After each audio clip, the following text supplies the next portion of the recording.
અને હવે સાંભળીએ વડાપ્રધાન નરેન્દ્ર મોદી. भारत माता की मंच पर विराजमान श्रीमान प्रफुल्ल पटेल, सांसद श्री विनोद सोनकर, सांसद बहन कलाबेन,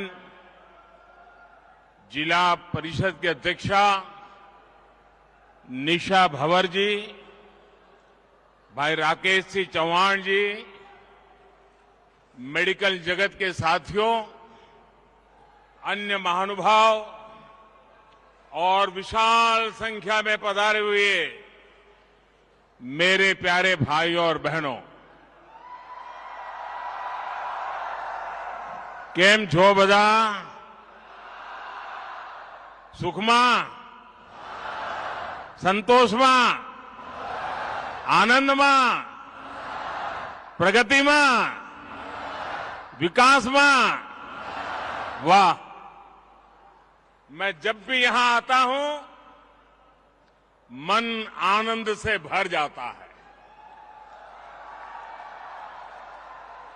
दमन, दीव, दादरा और नगर हवेली की विकास यात्रा को देखना भी मेरे लिए बहुत ही सुखद होता है. और अभी जो वीडियो देखी, कोई कल्पना नहीं कर सकता है कि इतने से छोटे क्षेत्र में चहुं दिशा में आधुनिक और तेज गति से विकास कैसा होता है, वो वीडियो में हमने बुरी भांति देखा है. साथियों, इस क्षेत्र की एक बड़ी विशेषता, अब हमारा सिलवासा पहले वाला नहीं है. ये हमारा सिलवासा अब कॉस्मोपॉलिटन हो गया है. हिंदुस्तान का कोई कोना ऐसा नहीं होगा जिसके लोग सिलवासा में न रहते हो. आपको अपनी जड़ों से प्यार है, लेकिन आधुनिकता को भी उतना ही अपनत्व देते हैं. इस केंद्र शासित प्रदेश की इस खूबी को देखते हुए केंद्र सरकार अलग अलग स्तरों पर तेजी से काम कर रही है. यहां पर अच्छी क्वालिटी का इंफ्रास्ट्रक्चर हो,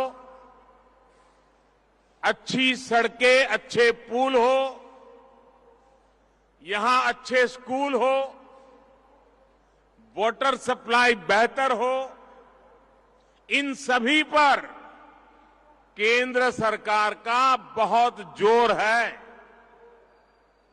बीते 5 साल में इन सभी सुविधाओं पर 5500 करोड़ रुपए, 5,500 करोड़ रुपए से ज्यादा खर्च किए गए हैं. बिजली बिल से जुड़ी व्यवस्था हो, सारी स्ट्रीट लाइट को एलईडी से जगमगाना हो, ये क्षेत्र तेजी से बदल रहा है. यहां door to door waste collection की सुविधा हो, या फिर 100% वेस्ट प्रोसेसिंग, ये केंद्र शासित प्रदेश सभी राज्यों को प्रेरणा दे रहा है. यहां जो नई इंडस्ट्रियल पॉलिसी लाई गई है, वो भी यहां औद्योगिक विकास बढ़ाने में, रोजगार के नए मौके बनाने में मददगार साबित हो रही है. आज एक बार फिर मुझे लगभग नए 5,000 करोड़ रुपए के प्रोजेक्ट का शुभारंभ करने का अवसर मिला है. ये project health, housing, tourism, education, और अर्बन डेवलपमेंट से जुड़े हैं। इससे ईज ऑफ लिविंग बढ़ेगी, इससे ईज ऑफ टूरिज्म बढ़ेगा, इससे ईज ऑफ ट्रांसपोर्टेशन बढ़ेगा और इससे ईज ऑफ बिजनेस भी बढ़ेगा। साथियों, आज मुझे एक और बात की बहुत खुशी है। आज जिन प्रोजेक्ट्स का लोकार्पण हुआ है, उनमें से कई का शिलान्यास करने का सौभाग्य आप सबने मुझे ही दिया था।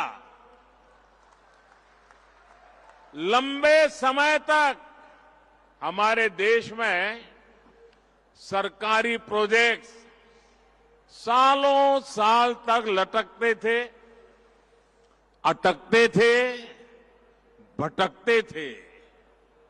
कई बार तो शिलान्यास के पत्थर भी पुराने होकर के गिर जाते थे, लेकिन प्रोजेक्ट पूरे नहीं होते थे। लेकिन पिछले 9 वर्षों में हमने देश में एक नई कार्यशैली विकसित की है, नया वर्क कल्चर लाए हैं। अब जिस कार्य की नींव रखी जाती है, उसे तेजी से पूरा करने का भी भरसक प्रयास किया जाता है। एक काम पूरा करते ही हम दूसरा काम शुरू कर देते हैं। सिलवासा का एक कार्यक्रम इसका प्रत्यक्ष प्रमाण है। इसके लिए मैं आप सभी को बहुत बहुत बधाई देता हूं। साथियों, केंद्र की भाजपा सरकार सबका साथ, सबका विकास, सबका विश्वास और सबका प्रयास के मंत्र पर चल रही है। देश के हर क्षेत्र का विकास हो, देश के हर क्षेत्र का संतुलित विकास हो, इस पर हमारा बहुत जोर है। लेकिन देश का ये भी दुर्भाग्य रहा है कि अनेक दशकों तक विकास को राजनीति के वोट बैंक के तराजू पर ही तोला गया। योजनाओं की, प्रोजेक्ट्स की घोषणाएं देखकर तो बहुत कुछ होती थी, लेकिन कैसे होती थी, कहां से कितना वोट मिलेगा, किस वर्ग को खुश करने से वोट मिलेगा, जिनकी पहुंच नहीं थी, जिनकी आवाज कमजोर थी, वो अभावों में रहे, विकास यात्रा में पीछे छूटते गए। यही कारण है कि हमारे आदिवासी क्षेत्र, हमारे सीमावर्ती क्षेत्र विकास से वंचित रह गए। हमारे मछुआरों को उनके हाल पर छोड़ दिया गया। दमन, दीव, दादरा और नगर हवेली को भी इसी रवैये की बहुत कीमत चुकानी पड़ी है। मैं तो गुजरात में था, मैं लगातार देखता रहता था कि क्या करके रखा है इन लोगों ने।